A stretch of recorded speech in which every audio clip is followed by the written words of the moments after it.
Góðan daginn, ég heiti Salvar Gissuradóttir og ég ætla að kynna fyrir þér netþjónustuna view.com sem þjónusta sem kostar ekki neitt og þú getur notað til að halda netfund og skiptast á glærum og myndum og ýmiss konar skjölum og þú gætir farið á view.com og þar getur byrjað á því að skoða WhatsApp demo til þess að skoða hvað þú getur gert í þessu kerfi. Ég ráðlegg þér að gera það. En annað þá gætur sign up for free, það getur skráði inn og þá þarftu að staðfesta í tölvupósti. Þú þarft þess ekki endilega að vera innskráður en það svona skemmtilegra. En nú ætla ég að sýna þér hvernig ég sem búin að skrá mig inn einu sinni og staðfesta það, að ég ætla núna að stofna fund í View og hlaða inn nokkrum PowerPoint glærum og sýna þér hvað ég get gert sem fyrirlesari í svona fundi. Að ég fer í login og slæ inn netfangið mitt eða netfangið sem ég skráði mig inn með og ég get smellt á keep me logged in svo ég sé alltaf innskráð þegar ég á sömu tölvunni og þá segi ég login en þið sjáu að ég hefði getað prófað þetta án þess að vera innskráð. Og nú það þannig að ef einhver annar hefur boðað á fund í View þá hefur hann væntanlega stofnað fundinn og maður hefur bara yfirleitt sitt eigið fundarnúmer, þannig að ef þú værir að fara á þinn eigin fund þá myndir bara smella enter my View room, fara í þitt eigið fundaherbyggi sem alltaf það sama,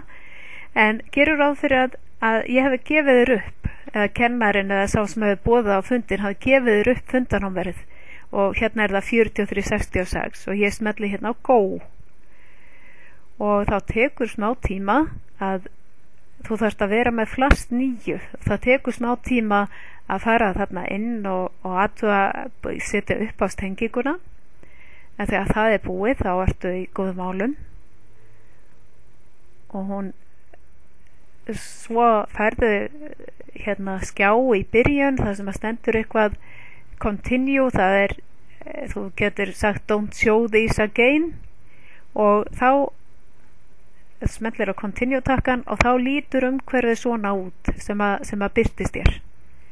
og það þetta umhverfið sem við skulum skoða og til þess að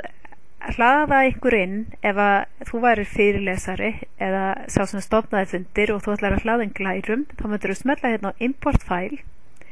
og svo getur þú fundið glærurnar þínar og ég með 3 glærur sem ég ætla að hlaða inn og það eru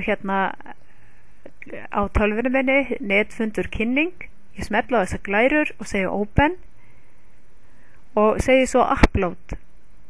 og þá breytir hún glærunum mínum í svona flash SVF format sem mjög algengt að svona netþjónustur gerir mitt í dag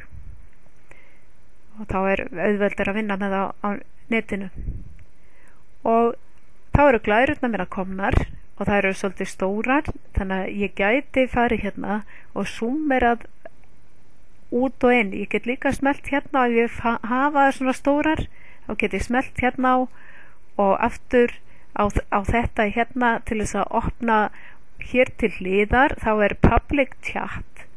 það að segja svona innsláttargluggi neðsta sem að ég get hér neðist það sem að ég geti slegið einhver texta inn semst ef ég þyrfti að skrifa eitthvað og ég bara ein á fundinu myndi koma listi yfir þá sem væri á þessum fundi en stundum þarf maður ekkert á þessu að halda þannig að ég myndi kannski stækka þetta og hér pluss og mínustakki þannig að ég get súmerað út og inn sem þetta sé of stóra glærurnar og ég vil sjá þar minni, þá get ég smellt svona og hér sé ég á glæru númer 2 eða mynd númer 2 og síðan get ég farið á næstu glæru og ég get súmerað út og inn að henni og það sem ég get gert ef að ég væri með fyrirlestur að ég geti skrifað líka inn á glærurnar, ég geti notað highlighter tool þá skrifa ég svona, ég verð að tala eitthvað ákveðið, ég verð að tala orðið símafundur, ég geti smellt á það Ég get líka teiknað inn á glæruna. Þá get ég bara skrifað hérna, teiknað eitthvað inn